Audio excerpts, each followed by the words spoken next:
Hello दोस्तों, नमस्कार। मैं अरुण अग्रवाल अपने चैनल में आपका स्वागत करता हूं। आज हम डिस्कस करेंगे होम लोन लेने के बाद क्या क्या सावधानियां आपको रखनी चाहिए। होम लोन लेते समय बैंक ओरिजिनल पेपर अपने पास रख लेता है। बैंक को ओरिजिनल पेपर देने के पहले आपको एक फ़ोटोकॉपी अपने पास रख लेना चाहिए। आपने जो जो डॉक्यूमेंट बैंक को दिया है उसकी एक लिस्ट आपको लेना चाहिए, उसको LOD बोलते हैं। लिस्ट ऑफ डॉक्यूमेंट आपको बैंक से लेना चाहिए। वो एक प्रूफ होता है कि ये डॉक्यूमेंट आपने बैंक को सबमिट किया है।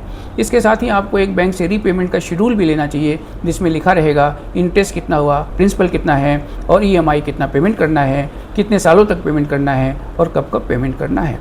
ये डिटेल होता है शेड्यूल में, वो आपको ज़रूर लेना चाहिए। अब आपने लोन ले लिया, अब आपको रीपेमेंट करने की बारी है। रीपेमेंट के लिए आपको अपने बैंक को एक स्टैंडिंग इंस्ट्रक्शन दे देना चाहिए। उसको बता देना चाहिए कि उस पर्टिकुलर डेट पे वो EMI के हिसाब से आपके लोन अकाउंट में पेमेंट कर दे। इससे कोई भी EMI फेल होने का चांस नहीं रहता है। आपको बैंक ने जो इंटरेस्ट कैलकुलेट किया है उसको भी चेक करते रहना चाहिए। कई बार इंटरेस्ट कैलकुलेशन में मिस्टेक हो जाती है। आपको अपने अकाउंट का रेगुलर ट्रैकिंग भी रखना चाहिए। इसका मतलब आपको अपने अकाउंट का लॉगिन करते रहना चाहिए और ये देखते रहना चाहिए कि आपके अकाउंट में कोई अदर चार्जेस, कोई डेबिट बैलेंस तो नहीं आ गया। अगर बैंक ने कुछ डेबिट किया है तो उसकी आपको बैंक से इंक्वायरी करनी चाहिए। एक बात का ध्यान रखिए, अगर आप अपने होम लोन के अकाउंट में कुछ भी एक्स्ट्रा पेमेंट कर देते हैं तो उसके कारण आपका होम लोन का अमाउंट कम हो जाता है, इंटरेस्ट कम हो जाता है और टेन्योर भी कम हो जाता है। इसलिए जब भी आपके पास कुछ भी एक्स्ट्रा अमाउंट बचता है तो आपको होम लोन अकाउंट में उसको पेमेंट कर देना चाहिए।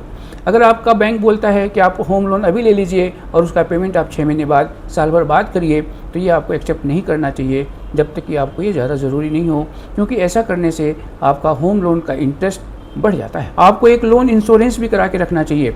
लोन इंश्योरेंस कराने से ये फ़ायदा है, इन केस अगर कोई अनफॉर्सीन अगर पोजीशन बनती है तो आप इस लोन इंश्योरेंस के अकाउंट से आप उसका पेमेंट कर सकते हैं और आपके परिवार को कोई दिक्कत नहीं होगी और आपके परिवार का आपकी प्रॉपर्टी पे मालिकाना हक बना रहेगा। आप सारा लोन पेमेंट करने के बाद आपको बैंक से अपने पेपर वापस लेने होते हैं। उसमें एक नो ड्यू सर्टिफिकेट आप बैंक से ज़रूर लें। उसमें ये लिखा रहता है कि आपने सारा लोन का रीपेमेंट कर दिया है, इंटरेस्ट का रीपेमेंट कर दिया है। अब बैंक का कोई भी अमाउंट पेंडिंग नहीं है और बैंक का कोई भी लीगल राइट आपकी प्रॉपर्टी पे नहीं है। साथ ही साथ आपको अपने ओरिजिनल सारे पेपर, प्रॉपर्टी रजिस्ट्री के पेपर, चेन डॉक्यूमेंट और जो भी डॉक्यूमेंट आपने उनको दिया है LOD के हिसाब से, वो आपको वापस ले लेना चाहिए।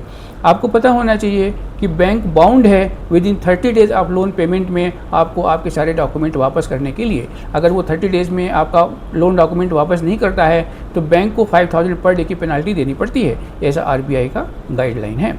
आप लोन पेमेंट करने के 30 से 45 दिन के बाद अपने सिविल को ज़रूर चेक करें और देखें कि आपके होम लोन पे क्लोज़र आ गया है। अगर वो क्लोज हो गया तो अच्छी बात है। अगर वो इसके अलावा कोई भी चीज़ दिखा रहा है तो अपने आप बैंक से बात कीजिए और सिविल को क्लीन कराने की कोशिश कीजिए।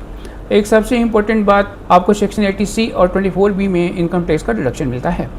अगर आप रिटर्न फाइल करते हैं पुराने रिज्म में तो सेक्शन 24C में 1,50,000 रुपये तक आपको प्रिंसिपल के रीपेमेंट पे छूट मिलता है और सेक्शन 24B में 2 लाख रुपये तक का इंटरेस्ट पेमेंट का आपको छूट मिलता है। इसके लिए आपको बैंक से एक सर्टिफिकेट लेना चाहिए जिसमें लिखा हो कि आपने कितना तो इंटरेस्ट का पेमेंट किया और कितना प्रिंसिपल अमाउंट का पेमेंट किया। ये लेटर हर एक साल आपको बैंक से लेना चाहिए। इसके बेसिस पर आपको ओल्ड रिज्म में रिटर्न फाइल करने पर इनकम टैक्स में छूट मिल सकती है। दोस्तों, अगर आपको मेरा ये वीडियो अच्छा लगे तो इसे लाइक कीजिए और मेरे चैनल को सब्सक्राइब कीजिए और दोस्तों में शेयर कीजिए। धन्यवाद।